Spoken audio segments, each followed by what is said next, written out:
Okay, grade 6. Friction. What is the force of friction? Well, gravity pulls. Gravity pulls an object, but friction is basically a force that whenever two objects are touching, friction will work on the opposite direction of any force acting on an object. For example, if you push a box forward, friction will work against you, so it tries to push it backwards. Now, friction happens whenever two surfaces touch each other. So the amount of friction acting on an object depends on two things. First, the surface between the two objects, is it rough or smooth? And also the mass of objects in contact.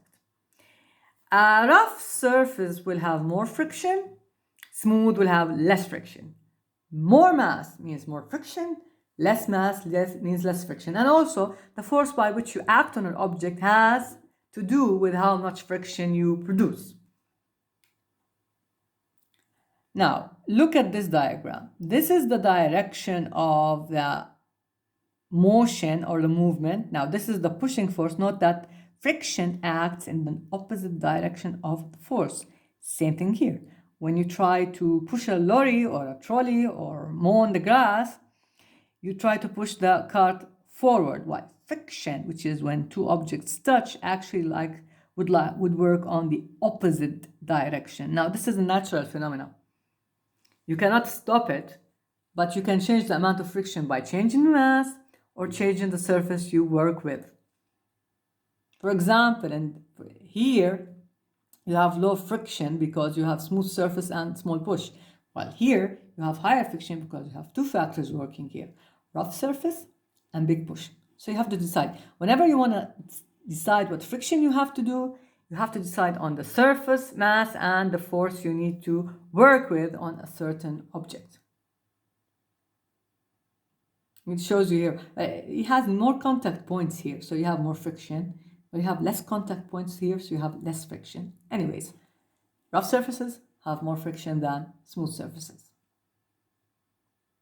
Now, what does friction do to you? Well, it produces heat. It can be good if you want to warm up your hand, but it can be bad if you have an engine that works all the time and you need to make sure it cools down before it bursts, before it explodes.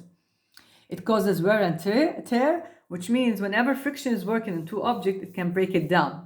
So you need to replace the parts, for example, of an engine regularly to maintain that device working. Otherwise, friction will break it down. It opposes motion. Very good if you're trying to stop a car. Very bad if you're trying to push a car to start it on. So it depends. Where does friction work well and where does friction work badly? It depends on the outcome. Air resistance is a form of friction. It's the friction between air particles and any object falling in air. So if it's a friction, means it's going to work in the opposite direction of the motion. Now, if you're up in the sky, your motion would be most likely down. Being acted on by the force of gravity, it would pull you down, and therefore air resistance will have to have a direction of opposite that of a pull of gravity, so it would go up. Anyways, what causes air resistance? It's the air particles interacting with any object falling from the sky. So you see, this is the pull of gravity. It always points down, and this is the direction of air resistance against gravity. That's what we call it resistance. Now, any object on the sky except flying birds, which is not our topic, would fall down. Now, the speed by which it would fall down depends on the surface of contact. If you have a small surface, you'll fall down quickly. However, if you have a bigger surface, which means more air resistance, you will fall slowly. Doesn't mean you're not going to fall. You will fall eventually.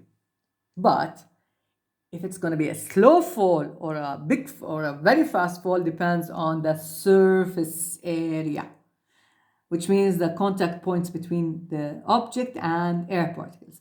More surface, more contact, more air resistance, you fall down slowly.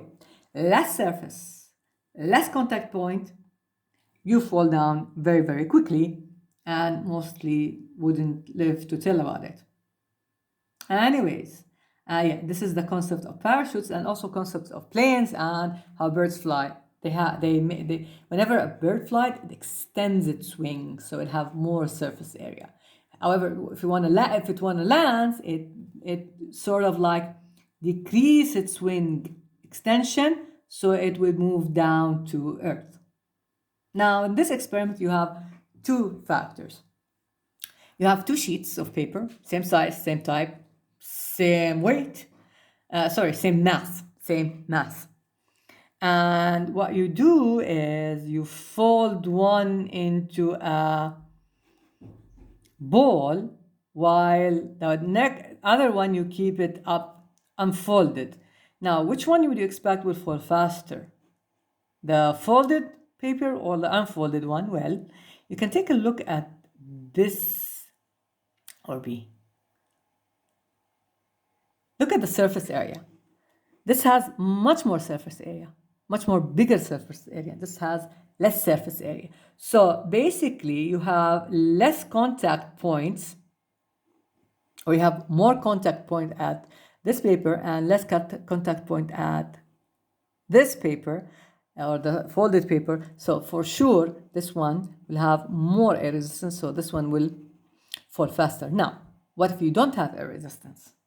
Well, both objects will experience the same pull of gravity, so they would fall at the same time.